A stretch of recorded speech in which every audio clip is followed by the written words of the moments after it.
देश भर में रंग रंगीले त्योहार होली का महोत्सव धूमधाम से मनाया जा रहा है। हालांकि कोरोना के चलते अब की बार पूरी सक्रियता है लोगों को सुरक्षा की और पूरी तरह से सक्रियता रख रहे हैं। सुरक्षा के लिए लोग आ रहे जा रहे और मिल रहे हैं पूरी सुरक्षा के साथ। हम जिलों की नगरी उदयपुर में हैं और नेता प्रतिपक्ष गुलाब चंद जी कटारिया के यहाँ पर हैं। किस तरह से वो होली मना रहे हैं देखेंगे और बात करेंगे उनसे कि राजस्थान में क्या चल रहा है, किस तरह से सरकार का कामकाज है और आम जन में किस तरह की अवधारणा है होली के प्रति, होली के त्योहार के प्रति और सरकार के कामकाज के प्रति। नेता प्रतिपक्ष गुलाब चंद जी कटारिया हैं, आपको होली की शुभकामनाएं और प्रदेशवासियों को आप होली की किस रंग में शुभकामनाएं देना चाहेंगे? जी, कि होली के इस पावन पर्व पर देशवासी, प्रदेशवासी और उदयपुर के सभी बंधुओं को मैं अपनी ओर से शुभकामनाएं देता हूं। यह त्यौहार समरसता का त्यौहार है।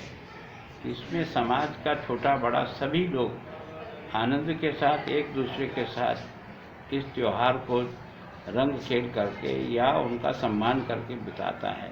तो एक तरह से समाज में समरसता जिसकी सबसे ज़्यादा आवश्यकता है उसमें यह सशक्त त्यौहार है। दूसरा क्या है कि अगर प्रहलाद ने अपनी बुआ होलिका का दहन जो हुआ है वो इस बात को बताता है कि समाज में बुराई और जो कमियां हैं वो हारेगी निश्चित रूप से। पाप हमेशा ही हारता है, चाहे वो कितना भी कोशिश कर ले।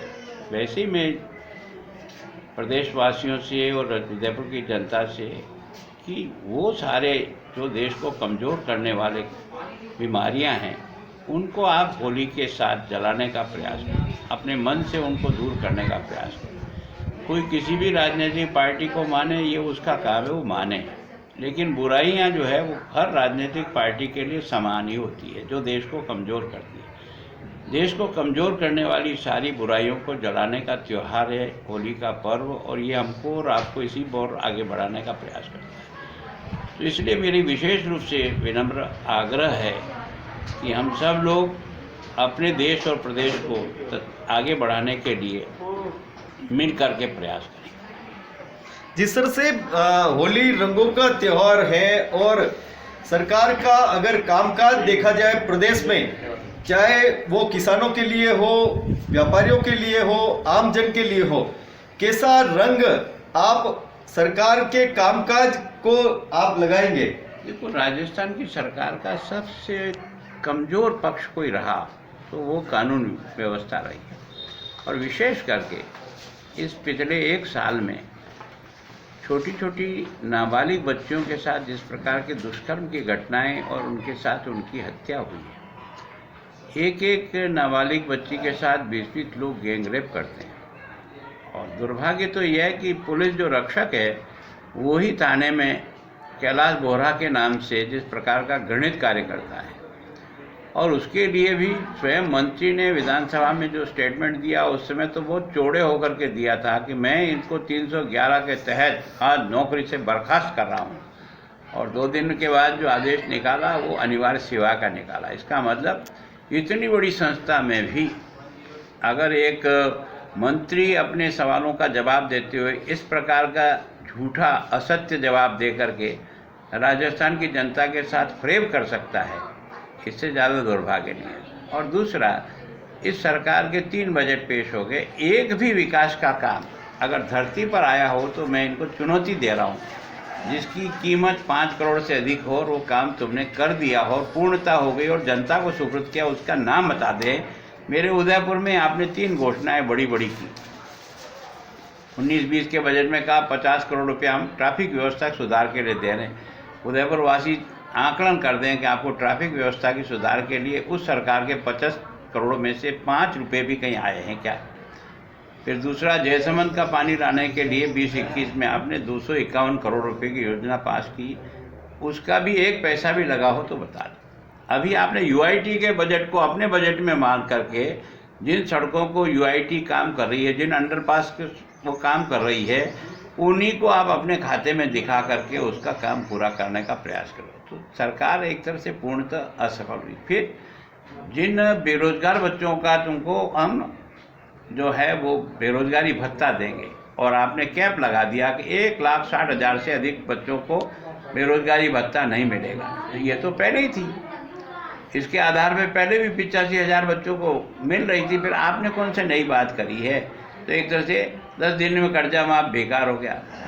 बिजली का बिल आपको और मुझे सबको करंट मार रहा है, और रोज़ जब कभी भी घाटा होता है तो कहीं न कहीं से और चोर रास्ते से घुस करके फिर कोई पैसा बढ़ा देते हैं।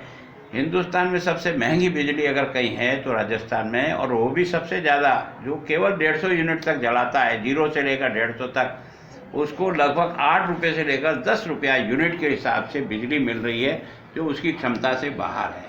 तो मैं सोचता हूँ सरकार के कामकाज का जो तरीका, और भ्रष्टाचार में जिस प्रकार का कलेक्टर पकड़ा जा रहा है, एसपी पकड़ा जा रहा है, आईजी को जो है ना वो पुलिस की कस्टडी में होकर के जेल में पड़ा है, इस प्रकार का जो दृश्य बन रहा है, और इसमें एसीबी जितनी मजबूती से काम कर रही है उसकी पीठ थपथपाना तो कहीं रहा, उनके काम में रोड़े अटका कर उनको और विलम्ब करना, ये कहाँ का न्याय है? मैं सोचता हूँ सरकार पूर्णतः असफल है। जिस तरह से देश भर में कई चुनाव की बयार चल रही है, तो राजस्थान में भी उपचुनाव की बयार है। राजस्थान की जनता और देश की जनता बंगाल में, आसाम में किस तरह से अपना फैसला करेगी, किस रंग में, किस पार्टी को कैसा रंगेगी, जी बताएं। देखो, ये मैं नहीं कहता हूँ, सारा हिंदुस्तान का मीडिया बोल रहा है कि बीजेपी जहाँ बहुत कमज़ोर थी, आज वहाँ बीजेपी बहुत बड़ी ताकत के रूप में उभर करके सामने आ रही है। जो कांग्रेस कभी पूर्व पश्चिम उत्तर दक्षिण में राज करती थी, उसकी दुर्गति होते होते उसको टिकटों में ही लोग जो है ना वो सिमट करके रख दे रहे हैं। जीतने का तो सवाल आएगा तो ऑल आउट होने की स्थिति आ जाएगी।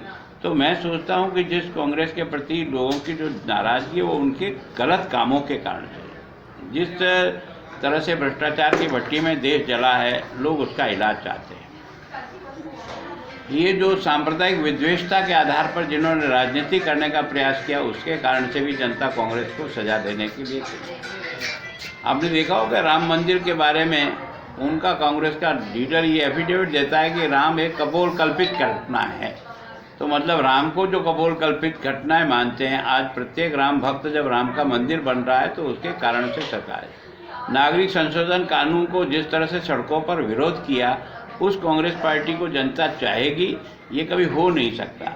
किसानों के इस नाटक में जिस प्रकार के शरीक होकर के देश को जिस प्रकार से अशांत करने का प्रयास कर रहा है, मेरी चुनौती है, तुमने इतने साल तक राज किया, अगर तुम ये अच्छे काम पहले कर जाते हैं ना तो आज तुमको ये रोने की स्थिति नहीं आती। आज रोने की स्थिति इसलिए आई, तुमने उनको जीवन में अच्छे की ओर बढ़ाने का किसान को प्रयास नहीं किया, उसके कारण से हमको इस प्रकार के कदम लेकर के किसान को मजबूती से खड़ा करने के लिए इन कानूनों का सहारा लेना, जिन कानूनों की शुरुआत आपके समय में ही है ना, जिस प्रकार के आयोगों का गठन आपने किया, स्वामीनाथन आयोग का, वो हम उसको पूरा कर रहे हैं। मैं सोचता हूँ उसके बाद भी कांग्रेस किस मुंह से बोल रही है समझ में नहीं आता। तो कांग्रेस और बीजेपी का जहाँ मुकाबला होगा वहाँ कांग्रेस धराशायी होगी।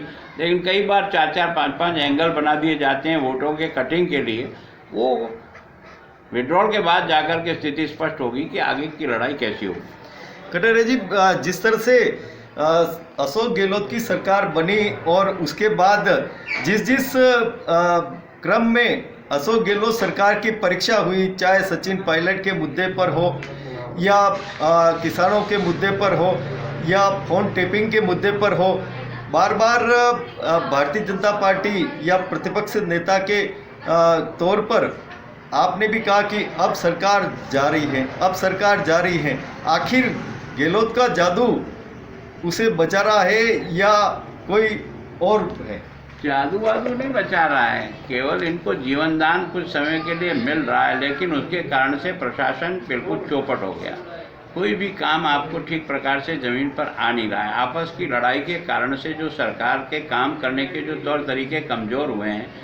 और मैंने पहले दिन कहा कि जिस दिन आपने ये जो गुड़ लगाया गुड़ कोहनी में कि तुमको ये बना देंगे, तुमको बना के एक बार गाड़ी निकाल दी, भले ही आपने इस घाटे में से, लेकिन जैसे ही बनोगे और जैसे ही घोषणा होगी उसके साथ ही आपका समापन होगा, क्योंकि आपने जिस प्रकार से अपनी पार्टी में विद्वेष पैदा किया, एक दूसरे को नीचा दिखाने का प्रयास किया, निकम्मा कहा, पता नहीं क्या क्या गालियाँ उसको दी। जिस आदमी ने पूरी पार्टी को खड़ा किया राजस्थान में, उसको इस प्रकार के हल्के शब्द बोलना, ये लगता है कि अंदर जहर जो भरा हुआ है ना, गुस्से का जहर जो निकला उस दिन आपके शब्दों को सुनकर के कोई राजस्थान ने यकीन नहीं किया कि ये गहलोत वो गांधी जी के शिष्य बोल रहे हैं या कोई और बोल रहा है। तो उसके कारण से अपने आप लग रहा है कि अंदर ही अंदर इतनी घुटन महसूस हो रही कि गाड़ी कब गिरेगी, इसका अंदाज उससे लग जाता भाषा से।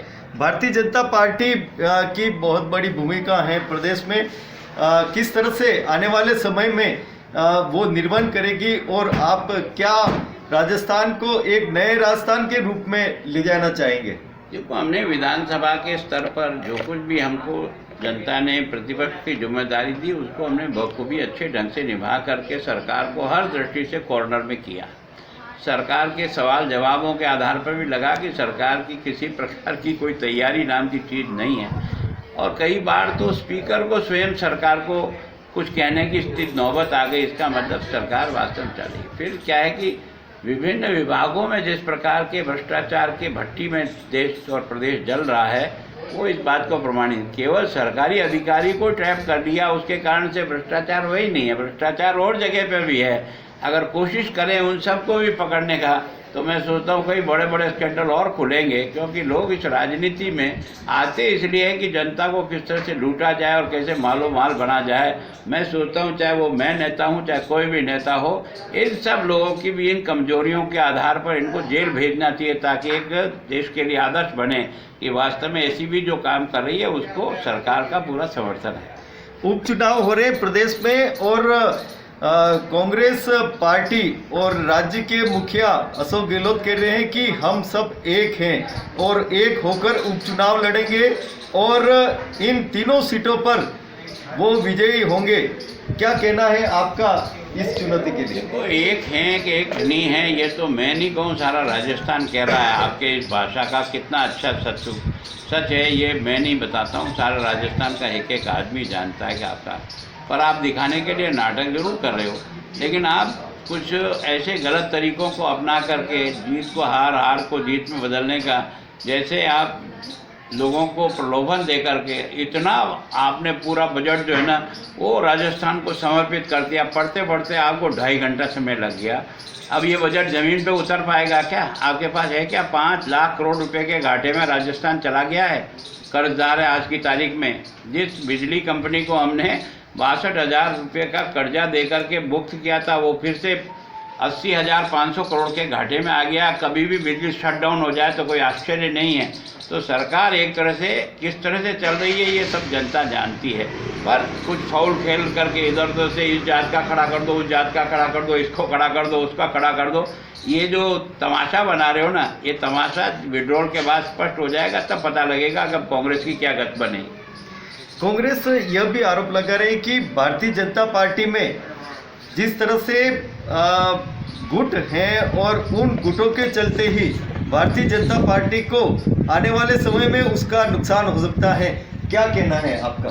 हमारे यहाँ कोई गुट होता नहीं, गुट कोई चलता नहीं। गुलाबचंद कटारिया कितना ही पुराना एमएलए रहा हो, अगर वो गुटबाजी करे तो उदयपुर में जमानत नहीं बचा सके, क्योंकि यहाँ बीजेपी किसी नेता के आधार पर नहीं चलती। बीजेपी हजारों कार्यकर्ताओं के खून पसीने से चलती है। अगर किसी को भ्रम हो ना तो वो भ्रम निकाल ले। इस पार्टी में किसी को नहीं चलता है, यहाँ कार्यकर्ताओं के और त्याग और उनकी मेहनत के आधार पर बीजेपी खड़ी हुई है। जो बीजेपी एक छोटी पार्टी थी, आज सारे देश में अगर फैली है ना, तो वो किसी नेता के कारण से नहीं फैली, उन हजारों कार्यकर्ताओं की मेहनत के कारण से फैली है। और कांग्रेस नेताओं के आधार पर चलती थी, और जैसे जैसे नेता कमज़ोर हो वैसे वैसे उनकी पार्टी कमज़ोर हो गई। नेताओं के रंग नहीं, कार्यकर्ताओं के रंग पर भारतीय जनता पार्टी चलती है, ये दावा कर रहे हैं नेता प्रतिपक्ष गुलाबचंद कटारिया।